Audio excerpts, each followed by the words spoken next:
ചലോ LOC സംഘം ലക്ഷ്യസ്ഥാനത്തെത്തി. സംഘം ടീത്വാൾ ശാരദാ ക്ഷേത്രത്തിലാണ് എത്തിച്ചേർന്നത്. പെഹൽഗാം ഭീകരാക്രമണത്തിന് ശേഷം LOCയിലെത്തുന്ന ആദ്യ സിവിലിയൻ സംഘമാണ് ഈ ചലോ LOC സംഘം. ആദി ശങ്കരാചാര്യരുടെ ജന്മഭൂമിയായ കാലടിയിൽ നിന്നാണ് സംഘം യാത്ര ആരംഭിച്ചത്. ബുള്ളറ്റുകൾക്കെതിരെ 100 റോയൽ എൻഫീൽഡ് ബുള്ളറ്റുകളിൽ R രാമാനന്ദന്റെ നേതൃത്വത്തിലാണ് സംഘം യാത്ര തിരിച്ചത്. ചലോ LOC സംഘം ഇപ്പോൾ ജനം ടിവിക്കൊപ്പം ചേരുകയാണ്. രാമാനന്ദ് കേൾക്കാൻ കഴിയുന്നുണ്ടെങ്കിൽ ആദ്യം തന്നെ അഭിനന്ദനങ്ങൾ. അപ്പം ഓരോ ഭാരതീയന്റെയും ഭാഗത്ത് നിന്ന് നന്ദി കൂടി പറയുന്നു. നമസ്കാരം. സന്തോഷം. കേൾക്കാമല്ലോ അല്ലെ? കേൾക്കാം. നിയന്ത്രണ രേഖയിലാണ് നിൽക്കുന്നത്. അതുകൊണ്ട് റേഞ്ച് എത്ര ഉണ്ടെന്ന് അറിഞ്ഞൂടാ. ഇവിടെ നെറ്റ്വർക്ക് കണക്ടിവിറ്റി എത്ര ഉണ്ടെന്ന് അറിഞ്ഞൂടാ. ഞങ്ങള് കേൾക്കാമല്ലോ അല്ലെ? കേൾക്കാം, പറഞ്ഞോളൂ. ഞങ്ങൾ ഇന്ന് രാവിലെ, ഇന്നലെ കുപ്വാരയിലാണ് താമസിച്ചത്. ഇന്ന് രാവിലെ ഒരു 6:30യോടനുബന്ധിച്ച് അവിടുന്ന് ഇറങ്ങി. കുപ്വാര ക്ഷീർ ഭവാനി ക്ഷേത്രത്തിൽ നിന്ന് ഇറങ്ങി. അവിടെ നിന്ന് ടീത്വാളിലേക്ക് വന്നു. വരുന്ന വഴിക്കൊക്കെ ഞങ്ങൾക്ക് പോലീസിന്റെ ഒക്കെ പ്രൊട്ടക്ഷൻ ഒക്കെ ഉണ്ടായിരുന്നു. പോലീസൊക്കെ നമ്മുടെ മുമ്പിൽ ഉണ്ടായിരുന്നു. ആർമി വലിയ സഹായമാണ് ചെയ്തത് എല്ലാ സ്ഥലത്തും. 2 ദിവസം മുമ്പ് പറഞ്ഞിരുന്നു, ആർമിയുടെ റിസപ്ഷനെ കുറിച്ചൊക്കെ പറഞ്ഞിരുന്നു. അത്ഭുതകരമായ ഒരു കാര്യം എന്താന്ന് വെച്ചാൽ, ടീത്വാളിലേക്ക് ആർക്കും അനുമതി കൊടുത്തിട്ടില്ല. ഒരാൾക്ക് പോലും അനുമതി കൊടുത്തിട്ടില്ല. ഇന്നിവിടെ മഹാഭിഷേകം നടക്കുകയാണ്. അതിന്റെ പ്രധാനപ്പെട്ട ആളുകൾക്ക് പോലും അനുമതി കൊടുത്തിട്ടില്ല. പക്ഷെ ഞങ്ങൾ ഇന്നലെ ഡിസ്ട്രിക്ട് കളക്ടറെ, അവര് ഡിസ്ട്രിക്ട് മജിസ്ട്രേറ്റും കൂടിയാണ്, അവരെ പോയി കണ്ട സമയത്ത് പറഞ്ഞു, നിങ്ങളുടെ മെസ്സേജ് കേൾക്കുന്ന സമയത്ത് നിങ്ങളെ എങ്ങനെ വിടാതിരിക്കും ഞങ്ങൾ എന്നാണ് പറഞ്ഞത്. അതുകൊണ്ട് നിങ്ങളെ വിട്ടുകൊണ്ട് ഞങ്ങൾ ഭാരതം ആദ്യമായി നിയന്ത്രണ രേഖയിലേക്ക് സിവിലിയൻസിനെ അനുവദിക്കുകയാണ്. എന്ന് വെച്ചാൽ പാകിസ്ഥാന്റെ ഭാഗത്തുള്ള നിയന്ത്രണ രേഖയിലേക്ക് ആദ്യമായി സിവിലിയൻസിനെ അനുവദിക്കുകയാണ്. അതുകൊണ്ട് ഭാരതം പെഹൽഗാമിന് ശേഷം എടുത്ത സിവിലിയൻസിനെ അനുവദിക്കാമെന്നുള്ള തീരുമാനത്തിൽ ആദ്യം വിട്ടത് ചലോ LOCയാണ്. രാമാനന്ദന് പക്ഷേ അവിടെ എത്തി നിൽക്കുമ്പോൾ സമ്മിശ്ര വികാരമായിരിക്കും നിങ്ങൾ ഓരോരുത്തരുടെയും മനസ്സിൽ. ഒരു ലക്ഷ്യത്തോടു കൂടിയാണ് അങ്ങോട്ട് പുറപ്പെട്ടത് എങ്കിൽ പോലും അവിടെ എത്തി നിൽക്കുമ്പോൾ എന്തുദ്ദേശത്തിൽ നിങ്ങൾ പുറപ്പെട്ടു എന്നുള്ളതിനൊപ്പം നമ്മുടെ രാജ്യത്തെ റെപ്രസെന്റ് ചെയ്ത് കൂടി അവിടെ നിൽക്കുമ്പോൾ എന്തൊക്കെ ഉണ്ട് മനസ്സിലിപ്പോൾ? എന്ത് തോന്നുന്നു എന്ന് വെച്ചാൽ, ഇതൊരു ഒരു ഒരു ചരിത്ര മുഹൂർത്തമാണ്. കാരണം കേരളത്തിൽ നിന്ന്, ഭാരതത്തിന്റെ തെക്കേ അറ്റത്ത് നിന്ന് വടക്കേ അറ്റത്തേക്ക് ഇങ്ങനെ ബൈക്കില് ഇത്രയും പേര് ഒരുമിച്ച് ഒരേ ലക്ഷ്യവുമായി സഞ്ചരിച്ചിട്ടുണ്ടോ എന്ന് ചോദിച്ചാൽ എനിക്ക് അറിഞ്ഞുകൂടാ. അത് ആദ്യമായിട്ടായിരിക്കും സംഭവിക്കുന്നത് അങ്ങനെ ഒരു കാര്യം. ഇപ്പൊ ഞങ്ങൾ നിൽക്കുന്നത് ശാരദാ ക്ഷേത്രത്തിന്റെ മുമ്പിലാണ്. ശാരദാ ക്ഷേത്രം LOCയിലുള്ള ടീത്വാളിലുള്ള ക്ഷേത്രമാണ്. ഇവിടെ നോക്കിക്കഴിഞ്ഞാൽ എന്റെ പുറകിൽ കാണുന്നത് POK ആണ്, അതായത് പാകിസ്ഥാൻ ഒക്യുപ്പൈഡ് കാശ്മീരാണ്. പാകിസ്ഥാൻ ഒക്യുപ്പൈഡ് ജമ്മു കാശ്മീർ, POJK എന്ന് നമ്മൾ വിളിക്കുന്ന പാകിസ്ഥാൻ ഒക്യുപ്പൈഡ് ജമ്മു കാശ്മീർ ആണ്. എന്ന് വെച്ചാൽ നേരെ നമ്മൾ കണ്ടുകൊണ്ടിരിക്കുന്ന POJK ആണ്. അതായത് ഒരു കല്ല് എടുത്തെറിയാനുള്ള ദൂരത്തിൽ മാത്രമാണ് ഞങ്ങൾ നിൽക്കുന്നത്. ഭയവും തോന്നില്ല, അഭിമാനം മാത്രമേ തോന്നുള്ളൂ. ഇത്രയും ദൂരം സഞ്ചരിച്ചിട്ട് ഇവിടെ എത്തുന്ന സമയത്ത് അഭിമാനം മാത്രമേ തോന്നുള്ളൂ. നമ്മുടെ മുഴുവൻ ടീം അംഗങ്ങളും ഉണ്ട്. പട്ടാളക്കാരും ആർമി ഓഫീസേഴ്സും ഒക്കെ ഞങ്ങളെ കണ്ട് വന്ന് പരിചയപ്പെടുകയും അവരുടെ കാര്യങ്ങളൊക്കെ പറയുകയും ചെയ്തു. ടീം അംഗങ്ങളൊക്കെ ഇവിടെ ഇരിക്കുകയാണ്. ഇപ്പൊ അകത്ത് മഹാഭിഷേകം നടന്നുകൊണ്ടിരിക്കുകയാണ് ശാരദാദേവിയുടെ. ആ മഹാഭിഷേകത്തിന് ശേഷം നമുക്ക് ഞങ്ങള് ഒരു പദ്ധതി എന്താണെന്ന് വെച്ചാൽ, കിഷൻ ഗംഗയാണ് ലൈൻ ഓഫ് കൺട്രോൾ. കിഷൻ ഗംഗയിലേക്ക് പോയി കിഷൻ ഗംഗയില് പെഹൽഗാമിൽ വെച്ച് ജീവൻ പൊലിഞ്ഞ നമ്മുടെ സഹോദരങ്ങൾക്ക് വേണ്ടി അന്ത്യാഞ്ജലി ബലി അർപ്പിക്കാം എന്നാണ് കരുതുന്നത്. അപ്പൊ ഞങ്ങൾ അവിടുന്ന് ബലി തർപ്പണം ചെയ്യുന്നുണ്ടാവും കിഷൻ ഗംഗയിൽ. അതായത് ലൈൻ ഓഫ് കൺട്രോളിൽ നീലം നദി എന്ന് പാകിസ്ഥാൻ വിളിക്കുന്ന, നമ്മള് കിഷൻ ഗംഗ എന്ന് വിളിക്കുന്ന ആ നദിയിൽ നമ്മൾ ബലിതർപ്പണം നടത്തുന്നുണ്ടാവും. രാമാനന്ദ്, എത്ര കണ്ട അഭിമാനമുണ്ടെന്ന് ഞാൻ ചോദിക്കാൻ തുടങ്ങുകയായിരുന്നു. പക്ഷെ ആ ഓരോ സംഘാംഗത്തിന്റെയും മുഖത്ത് കാണുന്ന ആ അഭിമാനം അത് വിളിച്ചു പറയുന്നുണ്ട്. ഇനി അത് വാക്കുകൾ പ്രത്യേകിച്ച് വേണമെന്നില്ല. മറക്കാനാകാത്തൊരു അനുഭവം ചോദിക്കണമെന്നുണ്ടായിരുന്നു. പക്ഷെ ഏറ്റവും മറക്കാനാകാത്ത അനുഭവം ഈ നിയന്ത്രണ രേഖയിലെ നിങ്ങളുടെ അവിടെ എത്തിച്ചേർന്നപ്പോഴുള്ള അനുഭവം തന്നെയാകും. എങ്കിൽ പോലും ഈ വഴിയിൽ, ഈ കഴിഞ്ഞ ദിവസങ്ങളിലെ യാത്രയിൽ മറക്കാനാകാത്ത ഇടം, മറ്റനുഭവങ്ങൾ കൂടി പറയാം. മറക്കാനാവാത്ത ഏറ്റവും വലിയ അനുഭവം എന്താണെന്ന് വെച്ചാൽ ഇന്നലത്തെ പെർമിഷൻ തന്നെയാണ്. ഇന്നലെ ഞങ്ങൾ കുപ്വാര എത്തുന്നവരെ ഞങ്ങൾക്ക് പെർമിഷൻ അലൗ ചെയ്തിട്ടില്ല. ഞങ്ങൾക്ക് പെർമിഷൻ തരില്ല, നോൺ റെസിഡൻസിന് അലൗഡ് അല്ല എന്ന് തന്നെ വളരെ കട്ട് ആൻഡ് റൈറ്റ് ആയിട്ട് പറഞ്ഞു കഴിഞ്ഞിരുന്നു ഡിസ്ട്രിക്ട് മജിസ്ട്രേറ്റ്. ആയുഷി സുധാൻ എന്ന് പറയുന്ന ഒരു കളക്ടറാണ്. അവര് ഡിസ്ട്രിക്ട് കളക്ടറാണ്, IAS കാരിയാണ്. പക്ഷെ അവര് ഡിസ്ട്രിക്ട് മജിസ്ട്രേറ്റ് കൂടിയാണ്.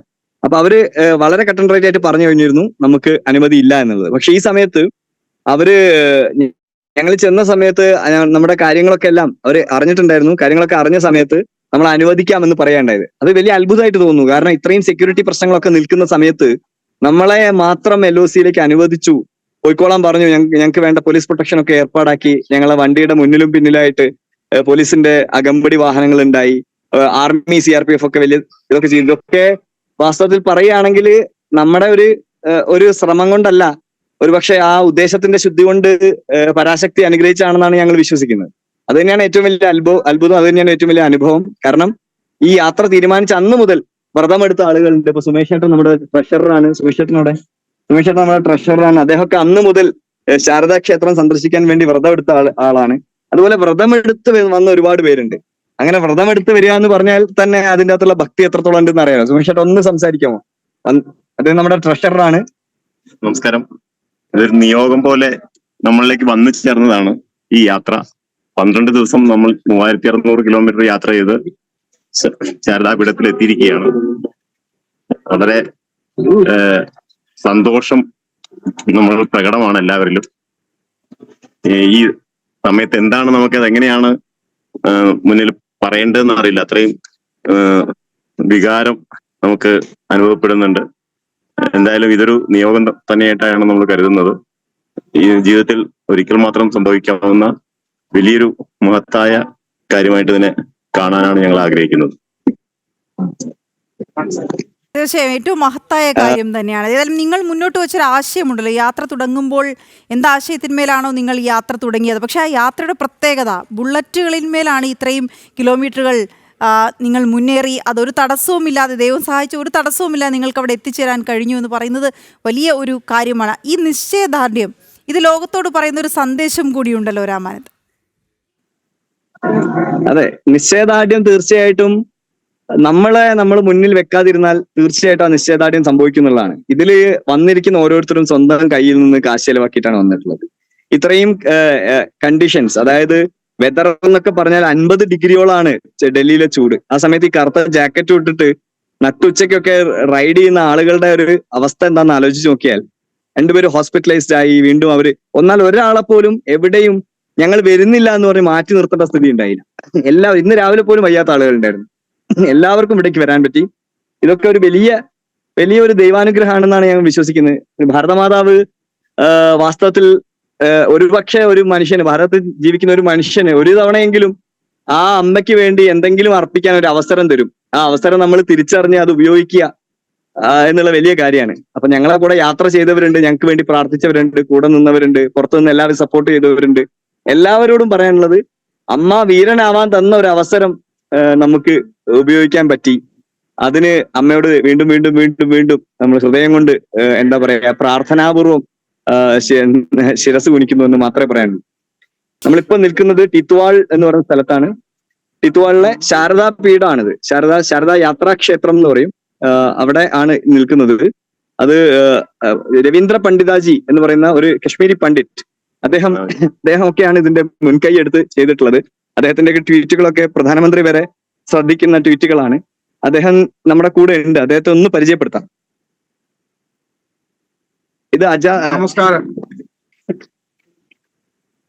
Namaskara. Ravindra Pandita, I am the chairman and founder of the Save Sharda Committee. It's a registered trust. And our struggle is basically to reopen Sharda Sarvagnya Peeth. So our correspondence dates back to 2006 between India and Pakistan governments. And because of one of the civil societies out there in POK, we have laid flowers on Sarvagnya Peeth, though we couldn't be allowed to go. I have myself visited Kartarpur. I have been cleared by both the governments, but Indian government rejects my permit when I apply for the LOC permit to travel to Sharda Peeth. So we should raise in one voice the slogan that religious corridors should be opened. We have a right to religion. We should be allowed to go to Sharda Peeth. Otherwise, the way they are encroaching it and the way they have constructed the coffee home, the Pak Army, against the Supreme Court order of POK, which was in my favor regarding the encroachments. So that should be removed, and I announced last year only if they don't remove, whole pan-India Sharda followers should come here and we will make an LOC march. But today I'm very happy that a group of people, they have been coming here, but today the rally in itself signifies that how the 26 Pahalgam martyrs. For them, yes, we should do something. We will do a Pitra Puja also down on the banks of Kishan Ganga Ghat today. And though after Operation Sindoor, situation is very tough and difficult, but we have to manage, we have to see the temple run. This is the only temple where we are standing today, which functioned 24/7 because of the local support out here, because of the support of the Muslims out here. They have supported us. There's no Hindu, there's no, Sikh here, but the Gurdwara and temple functioned even during Operation Sindoor. So that's something to be talked about. And last, I would, through your medium, again request Government of India to consider and talk to Pakistan and force them rather for the reopening of the Sharda Peeth, because we see since 1948 it's closed and we have the land out there. We had migrated in 1948. So it should be reopened for all Sanatanis. That's our main demand. And we hope this base camp should be a signal where we are today, Titwal Temple. You should be a signal again to Pakistan that we are zeroing in. We have constructed the same base camp which we had burnt in Pak proxy war in 1947. This is reconstructed through the efforts of the locals out here. We have reclaimed the land. We have constructed the same Gurdwara and temple. So Sharda belongs to all. All Sharda followers are requested to come. We have a website here. Everything is in position. The home stays, the travel arrangements, the budget travel. It's written on the website. So you're most welcome to come out here. And I'm again very happy to see this group of people taking it so serious and coming all the way from Karadi, the birthplace of Adi Shankaracharya, and be here at Kashmir, the last point of India. Jai Ho, Jai Sharda. തീർച്ചയായും കൂടെ നിൽക്കുന്ന അജാസ് എല്ലാവർക്കും ഈ ഖാൻജിയാണ്. ഭയമില്ലാതെ അവിടെ എത്താൻ കഴിയുന്നത് തന്നെയാണല്ലോ രാമാനത്ത് വലിയ കാര്യം. രാമാനത്തോടൊക്കെ സൂചിപ്പിച്ചതുപോലെ ഒരല്പം പോലും ഭയം തോന്നുന്നില്ല എന്ന് പറയുമ്പോൾ ഒരു വലിയ സന്ദേശമാണ് നൽകുന്നത്. രാജ്യത്തോട് എന്ത് സന്ദേശം നൽകുന്നു ഈ യാത്ര അവിടെ എത്തി നിൽക്കുമ്പോൾ എന്ന ഒരു അവസാന ചോദ്യം കൂടി. ഒപ്പം എങ്ങനെയാണ് നിങ്ങളുടെ മടക്കവും? ഒരാളെ കൂടെ പരിചയപ്പെടുത്തിയിട്ട് അത് ആ സന്ദേശവും അതും കൂടെ ഒരുമിച്ച് പറയാം. ഇദ്ദേഹം അജാസ് ഖാൻ ഇവിടെയുള്ള ഒരു ലോക്കൽ ആയിട്ടുള്ള ആളാണ്. അദ്ദേഹം ഒരു ലോക്കൽ മുസ്ലിം ആണ്, ഇവിടെയുള്ള കശ്മീരി. ആണ് ഈ ടെമ്പിളിന്റെ ഒരു പ്രൊട്ടക്ടർ. അങ്ങനെ ധാരാളം ഭാരതത്തിന്റെ ദേശീയതയോട് ചേർന്ന് നിൽക്കുന്ന ധാരാളം ആളുകളുണ്ട്. ഭാരതത്തിന്റെ ദേശീയത എന്ന് പറഞ്ഞാൽ സാംസ്കാരിക ദേശീയത എന്ന് നമ്മൾ ഹിന്ദുത്വം എന്നൊക്കെ വിളിക്കുന്നത് ഭാരതത്തിലെ എല്ലാ ജനവിഭാഗങ്ങളെയും കൂടി ചേർത്ത് നിർത്തുന്നതാണ്. അങ്ങനെ ചേർന്ന് നിൽക്കുന്ന ഭാരതത്തിന്റെ ദേശീയധാരയോട് ചേർന്ന് നിൽക്കുന്ന ആളുകൾ ഇവിടെ ഉണ്ട്. അതിലൊരാളാണ് അജാസ് ഖാൻജിയാണ് ഈ വലിയ ക്ഷേത്രം അവിടെ സംരക്ഷിച്ച് നിർത്തുന്നത്. അങ്ങനെ ധാരാളം സ്ഥലങ്ങളിൽ ഇങ്ങനെയുള്ള ആളുകളെ നമുക്ക് കാണാൻ സാധിക്കുന്നുണ്ട്. ഭാരതത്തിനോട് അല്ലെങ്കിൽ ഈ മൊത്തം ഈ യാത്രയുടെ സന്ദേശമായിട്ട് പറയാനുള്ളതാണ്, ഭാരതം ഒന്നാണ്, ഭാരതത്തിന്റെ ദേശീയത ഒന്നാണ്. മതവും ജാതിയും വർഗവും വർണ്ണവും ഒക്കെ രാഷ്ട്രം വരുന്ന സമയത്ത് മാറ്റിവെക്കണം. രാഷ്ട്രം ഒന്നാണ്, നേഷൻ ഈസ് ഫസ്റ്റ് എന്നുള്ളത് തന്നെയാണ് നമ്മുടെ മെസ്സേജ്. ഓക്കെ, തീർച്ചയായും. എങ്ങനെയാണ് രാമാനന്ദ് മടക്കം? ഇന്ന് ഞങ്ങൾ കുപ്വാരയിൽ സ്റ്റേ ചെയ്യും. വീണ്ടും കുപ്വാരയിലേക്ക് പോവും. ഇന്നും ഞങ്ങൾ കുപ്വാരയിലാണ് സ്റ്റേ. നാളെ ഞങ്ങൾ കുപ്വാരയിൽ നിന്ന് ശ്രീനഗറിൽ പോവും. ശ്രീനഗറിൽ നാളെ JNKയുടെ ലഫ്റ്റനന്റ് ഗവർണറെ കാണാനുള്ള ഒരു അനുമതിയുണ്ട്.